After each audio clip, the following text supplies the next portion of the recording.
हाँ जी दोस्तों, तो हमने मेंबर्स वाला केस देख लिया। अब बात आती है कि पब्लिक से अगर हमें डिपॉजिट एक्सेप्ट करना हो तो उसके लिए क्या प्रोविजंस हैं, और वो भी तब, क्योंकि पब्लिक से तो हम डिपॉजिट तभी एक्सेप्ट कर सकते हैं जब हमारी कंपनी जो है वो कौन सी कैटेगरी की होनी चाहिए, वो होनी चाहिए एलिजिबल कंपनी। अब एलिजिबल कंपनी का प्रोविजन हमने देखा था, जो हमारा टर्म हमने देखा था डी पॉइंट के अंदर आया था, एलिजिबल कंपनी क्या होती है। तो उसको लेके बेसिक सा जो रिक्वायरमेंट थी वो थी नेटवर्थ के रिगार्डिंग में, और दूसरी रिक्वायरमेंट थी आपके टर्नओवर के रिगार्डिंग में 100 करोड़ एंड 500 करोड़ की। ठीक है।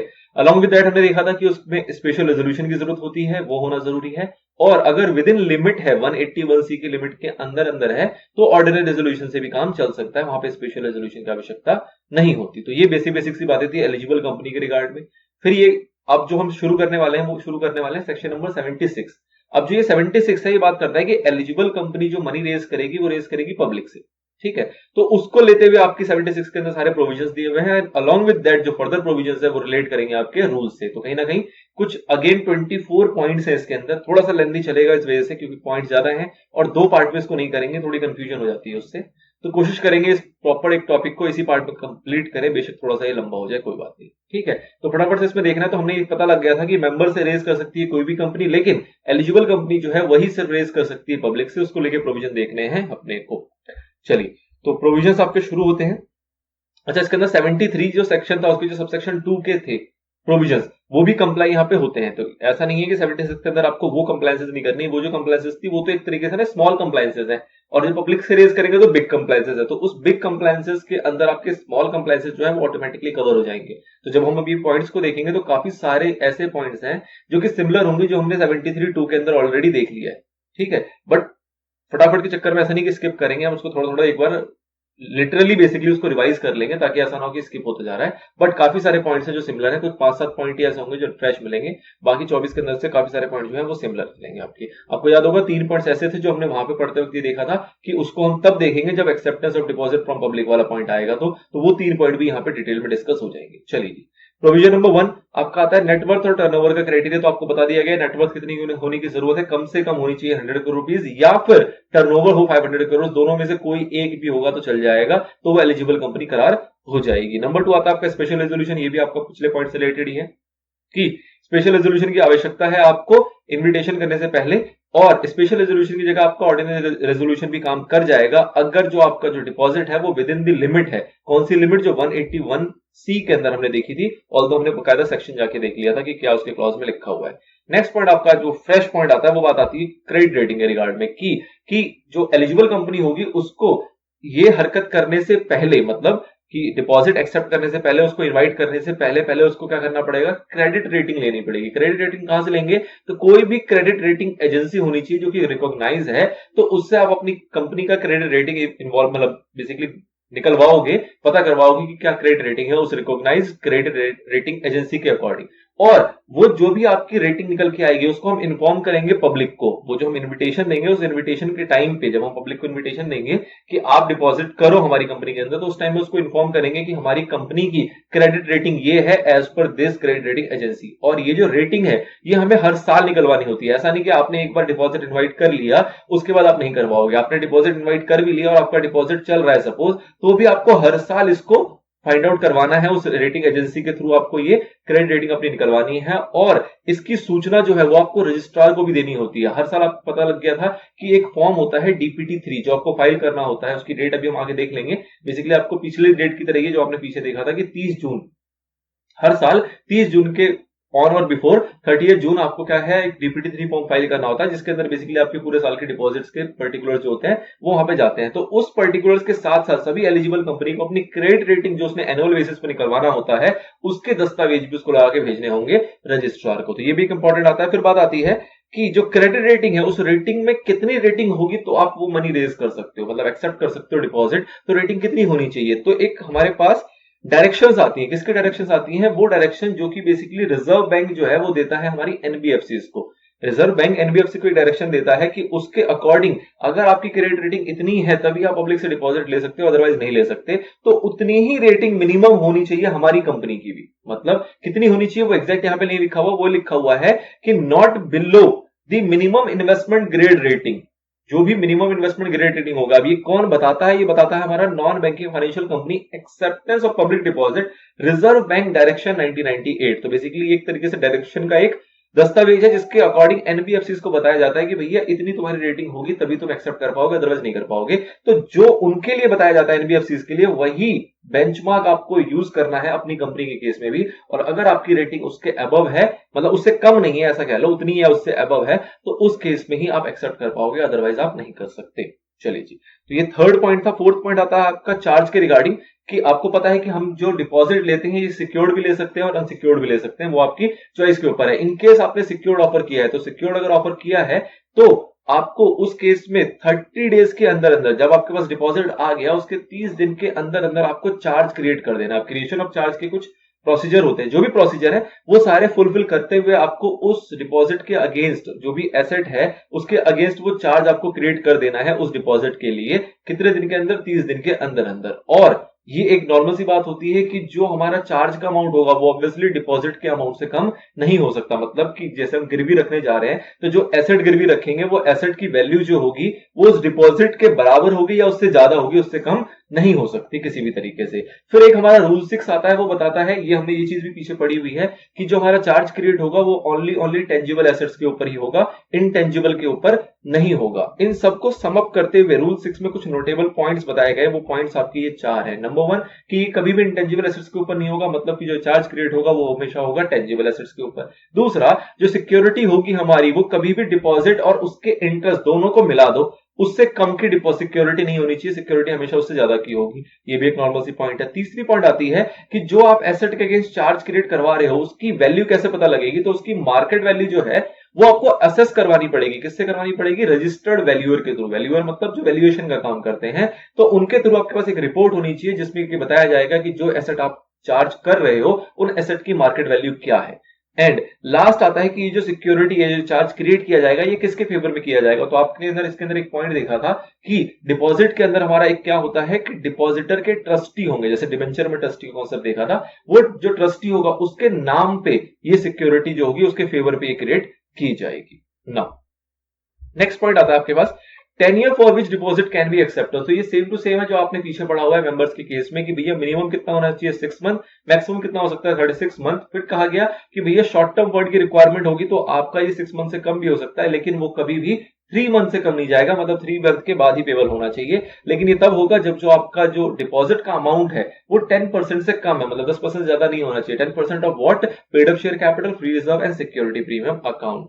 तो ये एज सिंपल एज सेम है जो हमने पीछे पढ़ा हुआ था। फिर बात आती है appointment of trustee for depositor. अब ये वाला पॉइंट वो है जो हमने पीछे स्किप कर दिया था, वहां पर हमने ये पॉइंट आया था, लेकिन हमने कहा था कि इसको तब पढ़ेंगे जब हम acceptance of deposit from public पढ़ने जाएंगे। तो यहां पे इसकी बात आती है कि ट्रस्टी जो है उसकी अपॉइंटमेंट की जाएगी, डिपॉजिटर की ट्रस्टी की अपॉइंटमेंट की जाएगी। अब कब की जाएगी? तो आपने भी पीछे देखा कि जब अगर सिक्योर्ड किया जाएगा, मतलब अगर चार्ज क्रिएट किया जाएगा, तो उस केस में भी चार्ज किसके फेवर में क्रिएट होगा? उन्हीं ट्रस्टी के फेवर में क्रिएट होगा। तो वन और मोर ट्रस्टी, जैसे डिबेंचर में आपने देखा था कि वन और मोर डिबेंचर ट्रस्टी, सेम कॉन्सेप्ट यहां भी चलता है कि वन और मोर डिपॉजिटर ट्रस्टी जो है उसको अपॉइंट किया जाएगा कंपनी के द्वारा। क्यों? For creating security for the deposit. जो डिपॉजिट्स हैं उसकी सिक्योरिटी क्रिएट करने के लिए इनको अपॉइंट किया जाएगा। जिनको भी अपॉइंट किया जाएगा उनसे पहले एक लेना पड़ेगा हमें रिटर्न कंसेंट। रिटर्न कंसेंट की वो अपॉइंट होने के लिए राजी है या नहीं, उसका उनसे कंसेंट लिया जाएगा, वो लेना भी एक जरूरी है। तीसरा पॉइंट आता है कि जो हमने उनसे कंसेंट लिया उस कंसेंट को भी हम सर्कुलेट करेंगे अपने सर्कुलर के अंदर या फिर एडवर्टीजमेंट के अंदर, कि भैया जिनको अपॉइंट किया जा रहा है उनसे हमने कंसेंट लिया हुआ है। नाउ जो कंपनी है वो एग्जीक्यूट करेगी एक डिपॉजिट ट्रस्ट डीड, जिसका फॉर्म नंबर होगा डीपीटी 2। डीपीटी 3 आपका अलग है, फाइलिंग के रिगार्डिंग है। डीपीटी 2 फॉर्म के अंदर आप एक डिपॉजिट ट्रस्ट डीड क्रिएट कराओगे। कितने दिन के अंदर? 7 डेज बिफोर इशूइंग सच सर्कुलर और circular in form of advertisement. मतलब कि आप एडवर्टीजमेंट देने जा रहे हो, सर्कुलर देने जा रहे हो, उसको देने से 7 दिन पहले पहले आपको एक बनाना पड़ेगा डिपॉजिट ट्रस्ट डीड। ये बेसिकली क्या है? तो कुछ नहीं, एक सिंपल सा एग्रीमेंट क्रिएट होगा डिपॉजिटर ट्रस्टी और कंपनी के बीच में, तो उसको हम कहते हैं डिपॉजिट ट्रस्ट डीड।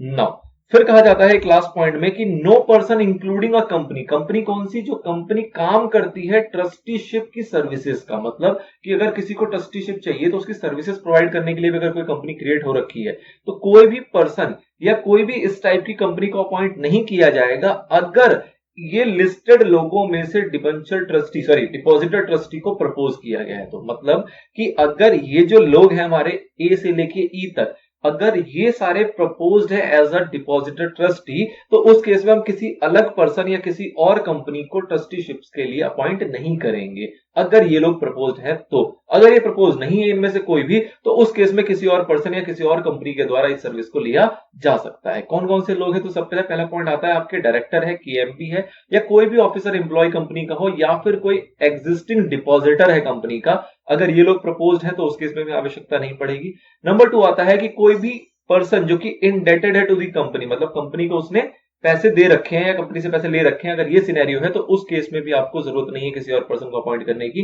नंबर 3 कोई एनी अदर पर्सन जिसके साथ मटेरियल पेक्यूनरी रिलेशनशिप है कंपनी का, मतलब कि फाइनेंशियल रिलेशनशिप है किसी के साथ भी, किसी भी एग्रीमेंट में कोई भी फाइनेंशियल एक्टिविटी करती है किसी कंपनी के साथ, तो उस केस में भी जरूरत नहीं पड़ेगी। नंबर 4 आता है वो आता है गारंटी की सिचुएशन की, अगर कोई गारंटी एग्रीमेंट या अरेंजमेंट हो रखा है किसी पर्सन के साथ तो उसको भी अपॉइंट किया जा सकता है। और तीसरा जो सबसे लास्ट जो पॉइंट आता है वो आता है कि जो ए पॉइंट में हमने डायरेक्टर, ऑफिसर, केएमपी वगैरह देखे, अगर उनके कोई रिलेटिव हैं तो वो भी आपके प्रपोज किए जा सकते हैं। नाउ फिर बात आती है कि किसी भी डिपॉजिटर ट्रस्टी को आप हटा नहीं सकते। कब नहीं हटा सकते? कि एक बार आपका सर्कुलर इश्यू हो गया, आपने सर्कुलर के अंदर उनको प्रपोज कर दिया कि ये हमारे डिपॉजिटर ट्रस्टी हैं, तो उनको हटाया नहीं जा सकता। कब तक नहीं हटाया जा सकता? कि एक बार इश्यू कर दिया और जब तक उनका टर्म, जिस टर्म के लिए उनको अपॉइंट किया गया, वो टर्म खत्म नहीं हो जाता, तब तक आप उसको हटा नहीं सकते। तो क्या कभी नहीं हटा सकते? नहीं जी, हटा सकते हैं। कब? जब सारे डायरेक्टर, ऑल डायरेक्टर्स का कंसेंट हो इस फेवर में कि हाँ जी इनको हटा देना चाहिए, तो उस केस में आप हटा सकते हैं। अब अगर बात आती है कि कुछ कंपनीज ऐसे होते हैं जिनको की आवश्यकता होती है इंडिपेंडेंट डायरेक्टर्स की, कुछ क्राइटेरिया है नेटवर्क, टर्नओवर वगैरह वगैरह का, आगे देखेंगे। फिलहाल आपको यह समझना है कि अगर किसी भी कंपनी में इंडिपेंडेंट डायरेक्टर की रिक्वायरमेंट है और उस कंपनी के अंदर इंडिपेंडेंट डायरेक्टर है, तो इस कंसेंट के लिए जब हमने ऑल डायरेक्टर का कंसेंट लेंगे तो उसके अंदर कम से कम एक इंडिपेंडेंट डायरेक्टर भी होना चाहिए, इसके लिए, इस फेवर में कि हाँ जी इस वेंचर ट्रस्टी को, सॉरी डिपॉजिटर ट्रस्टी को हटाने की आवश्यकता है, तो उस केस में हटाया जा सकता है। अदरवाइज एक बार इन्विटेशन हो गया, एक बार सर्कुलर इश्यू हो गया, तो उसके बाद जब तक उसका टर्म एक्सपायर नहीं होता तब तक आप उस डिपॉजिटर ट्रस्टी को हटा नहीं सकते, रिमूव नहीं कर सकते उसकी पोजीशन से।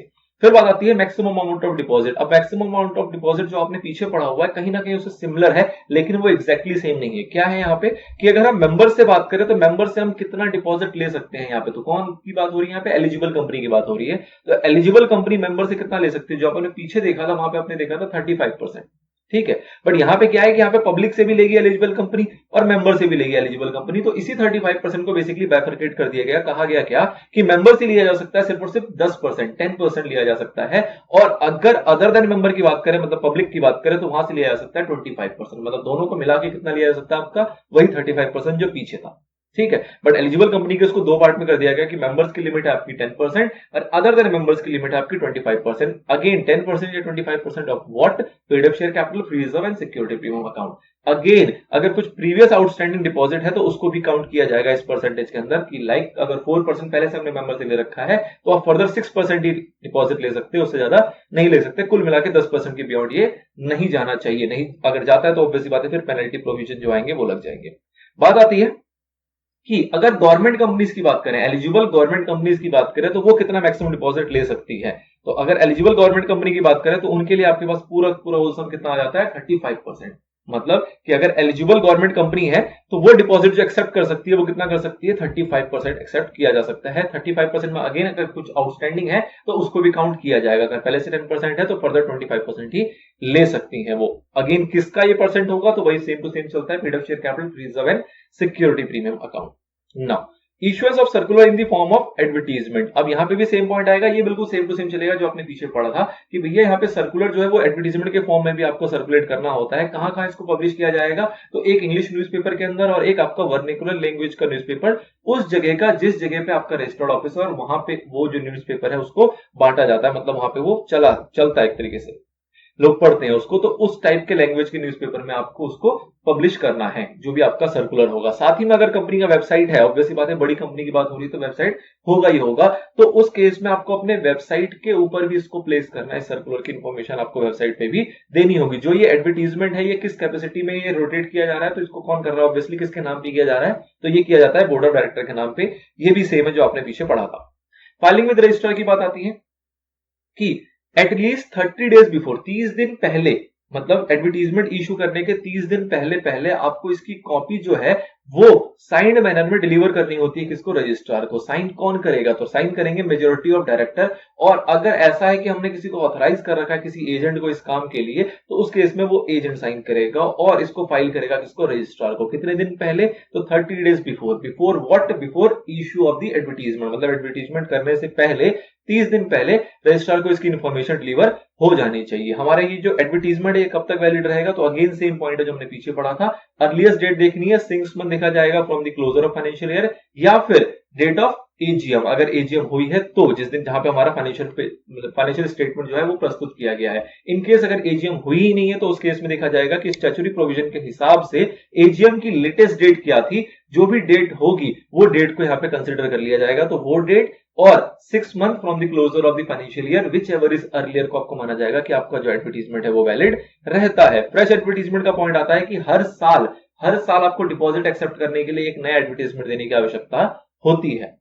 नाउ इश्यू और इफेक्टिव डेट की बात करें तो भैया जिस दिन न्यूज़पेपर में ये दिख गया, मतलब जो आपकी पोस्ट है वो न्यूज़पेपर में पब्लिश होगी, उसको मानी जाती है हमारी इशू की डेट। लेकिन इफेक्टिव डेट जो होगी वो कब होती है, जब हमारा सर्कुलर डिस्पैच हो गया। इफेक्टिव डेट का मतलब कि जो भी दिन की काउंटिंग्स वगैरह है वो कहां से की जाएगी, तो वो इफेक्टिव डेट से की जाएगी। और इफेक्टिव डेट क्या होगा, वो डेट जिस दिन आपका जो सर्कुलर था वो डिस्पैच हो गया है।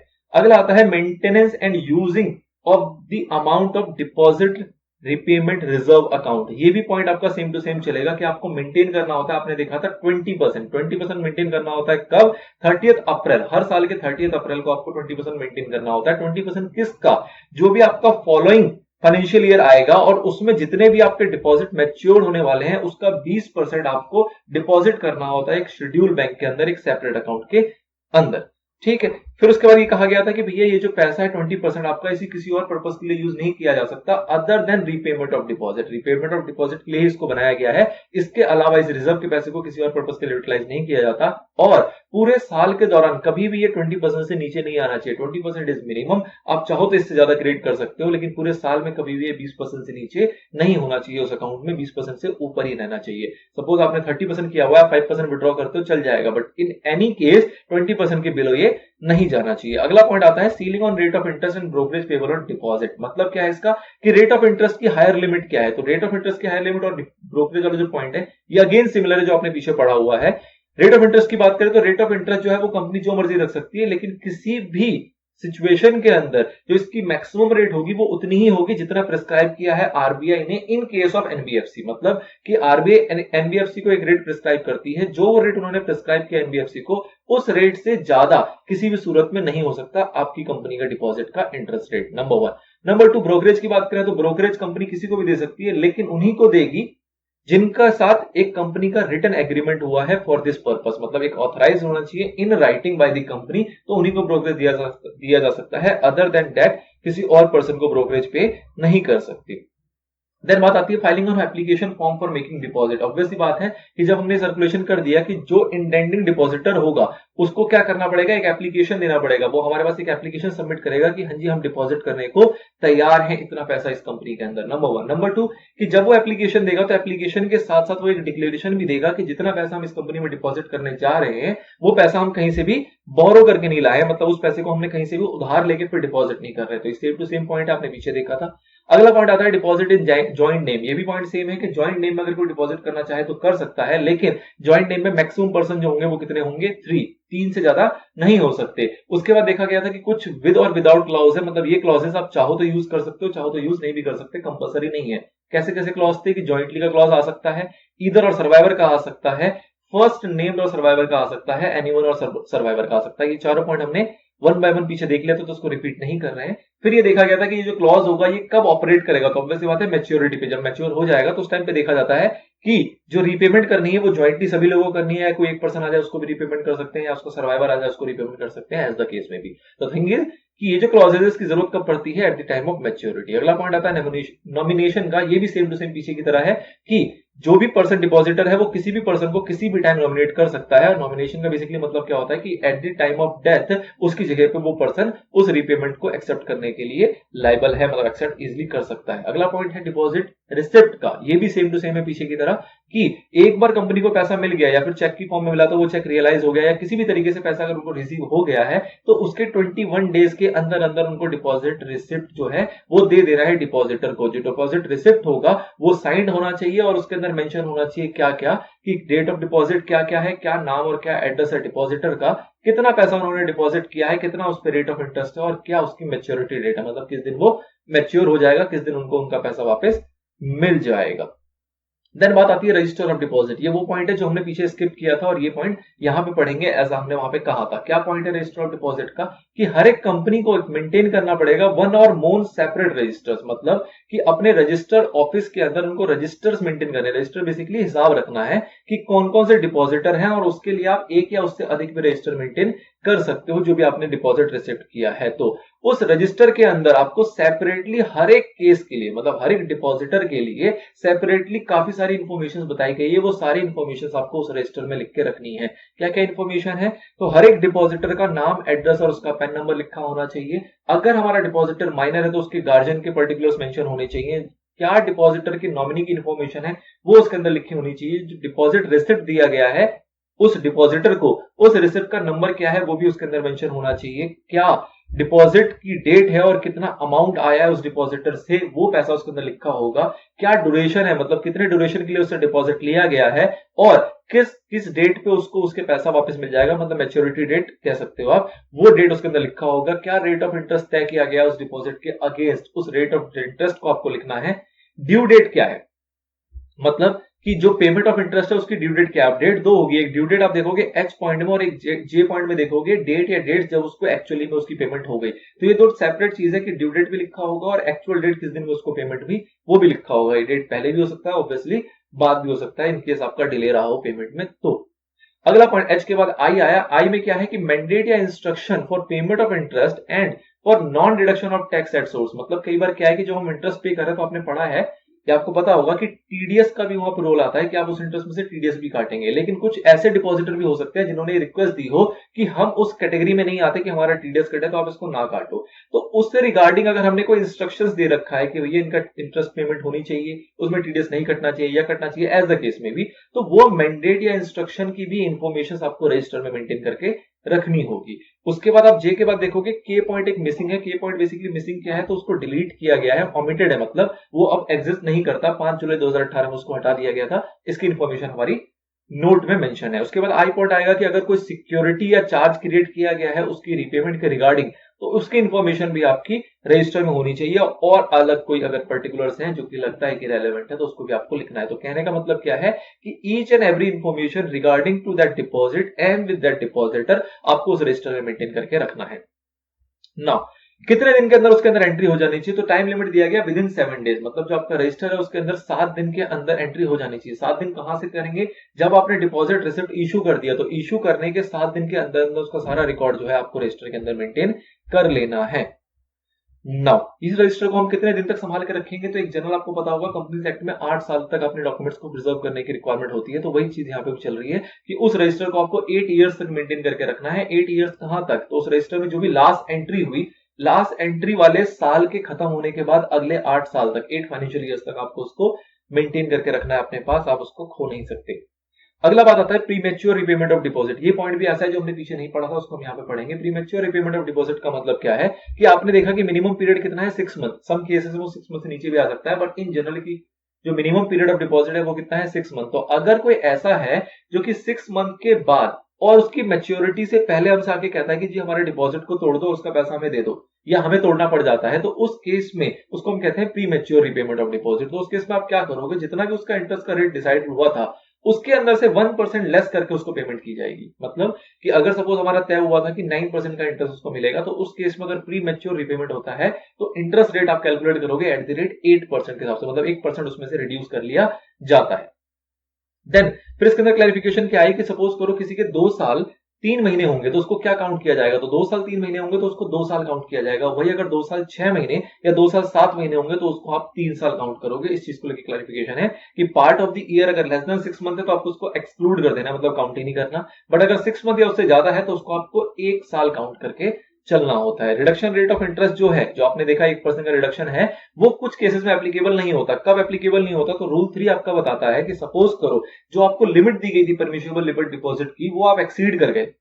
अब एक्सीड कर गए तो आपको उसको रिड्यूस करना पड़ रहा है ताकि आप विद इन लिमिट आ सको।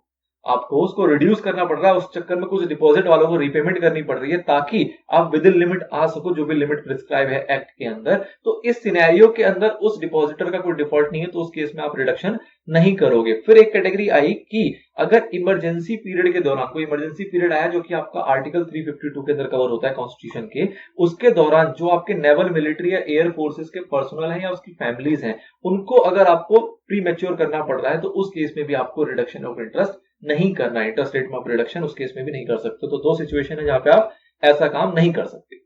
फिर अगला पॉइंट आता है premature closure of deposit to earn higher rate of interest. इसका बेसिकली मतलब क्या है कि कोई ऐसा है जो प्रीमेच्योर कराता है। क्यों कराता है? क्योंकि कंपनी के किसी और डिपॉजिट में वो इन्वेस्ट करना चाहता है जहां पे उसको हायर रेट ऑफ इंटरेस्ट मिलेगा। तो उस केस में ऐसा पॉसिबल है, लेकिन शर्त क्या है कि जो आपका अनएक्सपायर्ड पीरियड था, सपोज करो आपकी 3 साल की डिपॉजिट थी, आपने 1.5 साल पहले उसको प्रीमेच्योर करा लिया, तो जो आप दोबारा इन्वेस्ट करोगे उसका जो पीरियड होना चाहिए वो 1.5 साल से ज्यादा होना चाहिए। मतलब जो अनएक्सपायर्ड पीरियड है उससे ज्यादा होना चाहिए आपकी नई वाली इन्वेस्टमेंट का पीरियड, तो ही आपको higher rate of interest allowed होगा, अदरवाइज नहीं होगा। Now filing of reporting return of deposit with the registrar, ये आपको पता है पीछे भी आगे कि डीपीटी 3 के फॉर्म में आपको फाइल करना होता है। हर साल 30 जून को आपको इसकी इंफॉर्मेशन पहुंचानी होती है। डीपीटी 3 फॉर्म के लिए क्लैरिफिकेशन है, पीछे भी आया था। क्या क्लैरिफिकेशन है कि जो डीपीटी 3 है, डीपीटी 3 जो फॉर्म है वो डिपॉजिट्स के लिए भी काम आता है और कोई ऐसे ट्रांजैक्शन जो कि अदर देन डिपॉजिट्स हैं उसके लिए भी काम आता है, और अगर दोनों की बात करें तो उसके लिए भी काम आता है। कहने का मतलब ये फॉर्म को लेकर क्लैरिफिकेशन है कि इस फॉर्म को यूज किया जा सकता है for the purpose of deposit, for the purpose of any transaction other than deposit और बोथ। तो कोई कंपनी अगर इसको फाइल कर रही है तो इस टाइप के ट्रांजैक्शंस के लिए वो कर सकती है, not only for deposits. Now अगली बात आती है डिस्क्लोजर इन फाइनेंशियल स्टेटमेंट। ये भी पॉइंट आपका सिमिलर चल रहा है पीछे से कि अगर हम किसी भी डायरेक्टर से लेते हैं डिपॉजिट, अगर डायरेक्टर से हमें पैसा आया तो उसको हम डिपॉजिट नहीं मानते, लेकिन उसका डिस्क्लोजर देना होता है हमें अपने फाइनेंशियल स्टेटमेंट के नोट के अंदर। फिर इसके ऊपर एक क्लैरिफिकेशन और क्या आया था कि आपका एक वन टाइम मेजर चला था जिसके अंदर कोई भी ऐसा पैसा जो आपने रिसीव किया है अदर देन डिपॉजिट, मतलब जिसको डिपॉजिट नहीं कंसिडर करते, कब से कब तक, तो 1 अप्रैल 2014 से लेकर 31 मार्च 2019 तक आपके पास कोई भी ऐसी ट्रांजैक्शन हुई है तो उसकी इंफॉर्मेशन आपको डीपीटी 3 फॉर्म में देनी थी। कितने दिन के अंदर देनी थी? 90 डेज। 31 मार्च 2019 के बाद जो 90 दिन बीतेंगे उस 90 दिन के अंदर अंदर आपको एक वन टाइम फॉर्म फाइलिंग करनी थी रजिस्ट्रार को, अलॉन्ग विद जो उसकी नॉमिनल एक फीस रही होगी। ठीक है, तो ये पॉइंट हम पीछे देख चुके हैं। पैनल रेट ऑफ इंटरेस्ट की बात करें कि अगर कोई रिपेमेंट नहीं कर पाता अपने डिपॉजिट को, चाहे वो सिक्योर्ड हो चाहे अनसिक्योर्ड हो, तो उस केस में आपको पैनल रेट ऑफ इंटरेस्ट कितना लगता है? तो 18% पर एनम आपको इंटरेस्ट पे करना पड़ेगा। नो राइट टू अल्टर, ये भी बेसिक पॉइंट हमने देख लिया था कि किसी भी जो हमारा सर्कुलर हुआ है, जो भी हमारे डिपॉजिट हमने एक्सेप्ट किया उसके जो भी टर्म्स एंड कंडीशंस थे उसके अंदर कोई भी अल्टरेशन कंपनी नहीं कर सकती है आफ्टर इश्यू। कोई भी डिवेंचर जो डिपॉजिट ट्रस्ट डीड हमने यहाँ पे क्रिएट किया है उसके अंदर भी कोई अल्टरेशन नहीं हो सकता। द थिंग इज कि कोई भी अल्टरेशन जो ऐसा है detrimental to the interest of the depositor है, मतलब डिपॉजिटर के इंटरेस्ट के खिलाफ है, तो वैसी कोई भी अल्टरेशन आप नहीं कर सकते कंपनी के अंदर after issue. Now punishment for contravention की पॉइंट हमने देखा था, पीछे भी आया था कि अगर कोई कॉन्ट्रावेंशन होता है और उस कॉन्ट्रावेंशन डिपॉजिट रूल की कॉन्ट्रावेंशन के रिगार्डिंग अगर एक्ट के अंदर कोई भी पनिशमेंट नहीं लिखी हुई है तो उस केस में 23 नंबर पॉइंट आपका एप्लीकेबल हो जाता है, जिसके अंदर हमने क्या देखा था कि फाइन लग सकता है जो कि एक्सटेंडेबल होगा 5000 रुपीज तक, एंड और नहीं है एंड अगर हम ऐसा बात करें कि कोई कॉन्ट्रावेंशन ऐसी जो कि कॉन्टिन्यूइंग नेचर की है, मतलब वो पर डे के हिसाब से बढ़ रही है, आपकी कॉन्टिन्यूएशन वो चलती जा रही है, तो उस केस में आपको पर डे की पेनल्टी लग सकती है जो कि आपका 500 रुपीज पर डे के हिसाब से। ठीक है, जो दोनों के दोनों है, जो 5000 की बात करें वो भी एक्सटेंडेबल है, मतलब मैक्सिमम है कि 5000 तक जाएगा, मिनिमम भी रखा जा सकता है। जो 500 पर डे है that is also up to है, मतलब इसको इससे नीचे भी रखा जा सकता है। Applicability of section 73 and 74 to eligible company, इसका मतलब क्या है कि 73 के जो प्रोविजंस हैं, जो वहां के प्रोविजंस थे वो भी मोटाटिस मुटेंडिस का मतलब क्या होता है? सेम टू सेम, ज्यों के त्यों बेसिकली एप्लीकेबल हो जाते हैं 76 के सिनेरियो के अंदर भी, जब हम पब्लिक से पैसे लेने की बात करते हैं, और 74 बात करता है repayment of deposit before the commencement of the act. हम आगे पढ़ेंगे कि 74 एक सेक्शन आएगा जिसके अंदर बात करेंगे repayment of deposit before the commencement of the act. अगर एक्ट आने से पहले पहले आपने कोई डिपॉजिट दे रखा था तो उसको रीपेमेंट को लेके क्या प्रोविजंस। तो कहने का मतलब क्या है कि एलिजिबल कंपनी जो 76 वाले सेक्शन में कवर होती है, इसके ऊपर 73 सेक्शन के भी सारे जो प्रोविजंस है वो भी लगते हैं, और 74 सेक्शन के भी सारे प्रोविजंस के ऊपर एज इट इज एप्लीकेबल हो जाते हैं। तो ये सारे आपके प्रोविजंस थे in case of acceptance of deposit from public by eligible companies. चलिए जी, फटाफट से हमने ये रैप अप कर लिया। नेक्स्ट पॉइंट आपका नेक्स्ट पार्ट में लेके चलेंगे।